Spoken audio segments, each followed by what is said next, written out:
రాష్ట్రీయ స్వయం సేవక్ సంఘ్ ఆర్ఎస్ఎస్ ఆధ్వర్యంలో మిర్యాలగూడ పట్టణంలోని విద్యానగర్లో మాధవ స్మారక సమితి భవనంలో ఉగాది ఉత్సవాన్ని ఘనంగా నిర్వహించారు.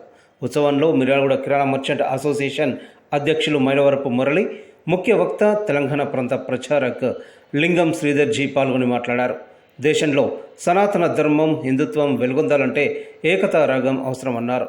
భారతదేశం ప్రపంచ దేశాలకు మార్గదర్శకం చేస్తూ దిక్సూచిగా వెలుగొందుతుందన్నారు. భారత్ విశ్వగురువుగా విలసిల్లడానికి మన సంస్కృతి సాంప్రదాయాలే నిదర్శనమన్నారు.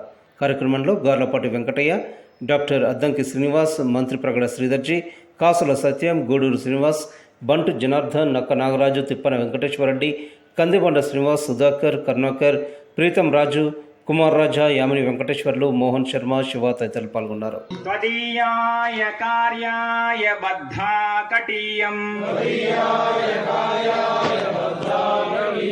శుభామాశిషం దేహి తత్పూర్తయే అజయ్యాంచ విశ్వస్య దేహీశ శక్తిం. చిన్న టెక్నిక్ వారు డాక్టర్ కోర్స్ చదివారు 1916లో నాగ్పూర్ నుంచి అటు కలకత్తా వెళ్ళి నేషనల్ మెడికల్ కాలేజీలో డాక్టర్ వృత్తి చదివి తర్వాత వచ్చారు వాపస్.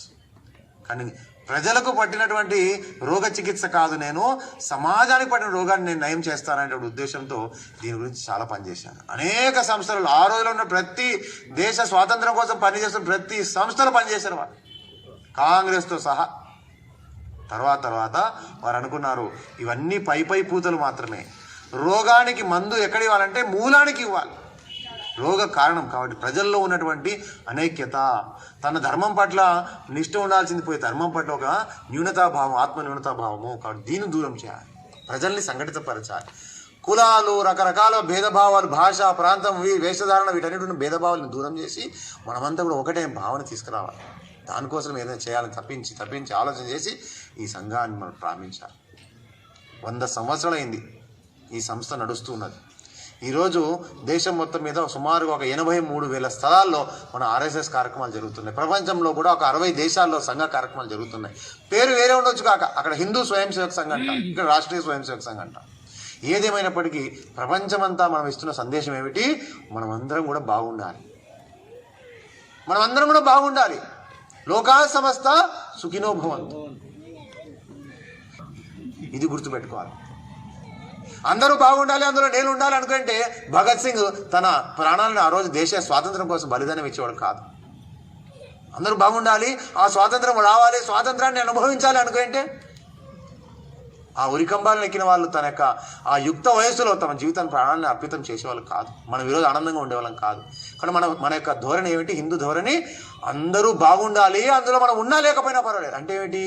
మీ అందరి ప్రపంచ శ్రేయస్సు కొరకు, ప్రపంచ విశ్వ శాంతి కొరకు, విశ్వ బాగు కొరకు మేము సమిధలమైనా పర్వాలేదు, ఆహుతైనా పర్వాలేదు. అలా ఇంతకుముందు పాటలో దదీచి మహర్షి ఒక మాట వచ్చింది చూడండి. తన వెన్నెముకను ఇంద్రుని యొక్క వజ్రాయుధంగా మార్చడానికి దేవతలకు ధారపోశాడు. వెన్నెముకను ధారపోవడం అంటే ఏమిటి? ప్రాణార్పణ చేయడమే.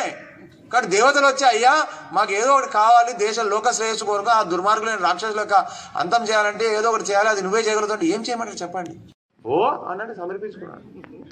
ఇది మన పరంపర.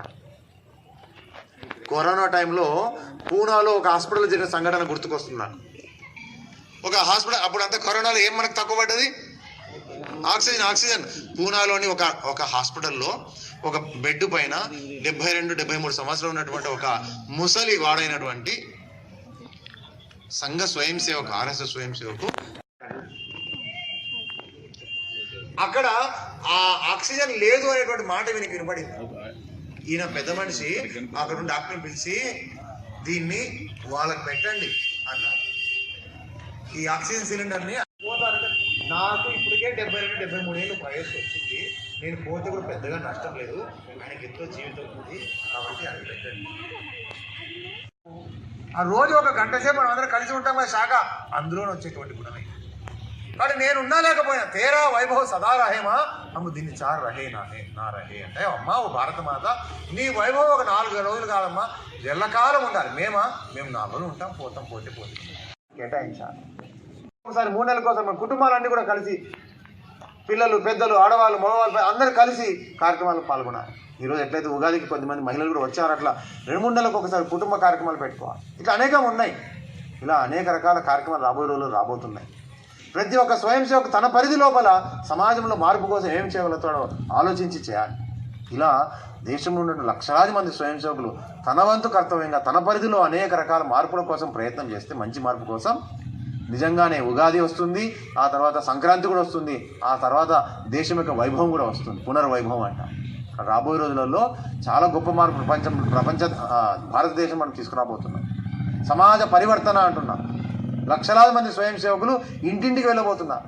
పర్యావరణ పరిరక్షణ గురించి, కుటుంబ సంరక్షణ గురించి, కుటుంబ విలువల సంరక్షణ గురించి, మన లోపల ఒక సమరసత గురించి, ఒక ఐకమత్యం గురించి, ఒక నాగరికుడిగా కర్తవ్యాన్ని పాటించాలనే ఉద్దేశం గురించి, మనం ఒక స్వదేశంలో జీవిస్తున్నాం కాబట్టి ఈ దేశం యొక్క స్వదేశీ భావన జాగృతం చేసుకోవాలనే ఉద్దేశం గురించి క్లుప్తంగా, వివరంగా, వాళ్ళకి అర్థమయ్యేటట్టుగా ఆచరించేటువంటి కొన్ని విషయాలు తెలియజేస్తూ ఇంటింటికి వెళ్ళబోతున్నాం. మనం రాబోయేటువంటి సంవత్సరం పాటు అనేక రకాల కార్యక్రమాలు రాబోతున్నాయి. దీని కారణంగా సమాజంలోని ప్రతి ఒక్క వ్యక్తి లోపల ఒక మార్పు, ఒక ఆలోచన రేకెత్తించబోతున్నాం.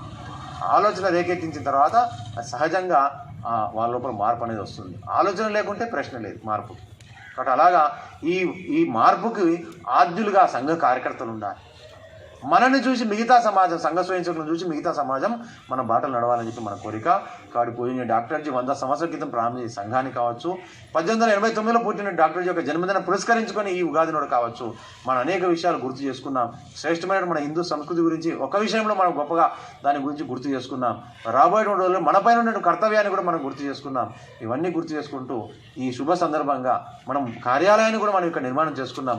కేవలం భవనం నిర్మాణం చేసుకొని సంతోషపడితే సరిపోదు కదా. మన కార్యానికి ఇది ఒక ఆలయం కావాలి, కార్యానికి ఇది ఒక కేంద్రం కావాలి.